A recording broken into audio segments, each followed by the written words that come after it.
Protests across India continued unabated even after Supreme Court's intervention in the rape and murder case of a medical student in West Bengal.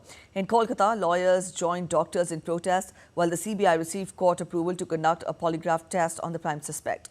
The unrest has intensified pressure on Chief Minister Mamata Banerjee's government, and the Supreme Court will hear the matter on Tuesday.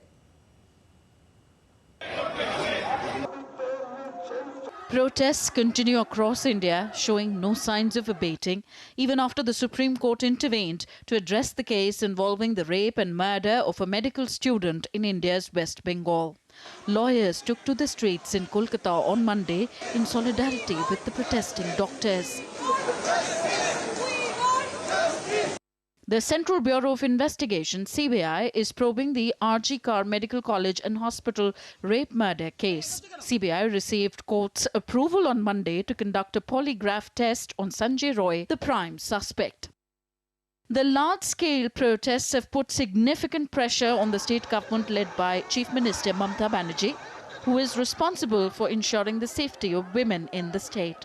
Meanwhile, the Counsel for the Victim's Family has made an explosive revelation, alleging that the Chief Minister has been handling such cases through financial means. The role of the Chief Minister in the state of West Bengal is very condemnable role. Wherever there is a rape, she wants to immediately get into the contact of the victim family, pay them money and then say that everything is over. Unfortunately, she has fixed up rate card for the rape victims.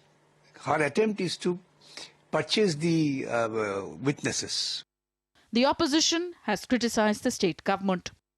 Mamata Banerjee has become Mamata the destroyer. By her misdeeds, she has destroyed the dignity of a woman, a doctor who was serving the society. She is the destroyer of the rule of law. She is the destroyer of evidence in this heinous crime. Days after the Calcutta High Court, expressing displeasure over the handling of the case, transferred the investigation to the CBI, the Supreme Court has taken suo motu cognizance of the August 9th incident. A three-judge bench, presided over by Chief Justice of India, D.Y. Chandrachud, will hear the matter on Tuesday. Bureau Report, DD India.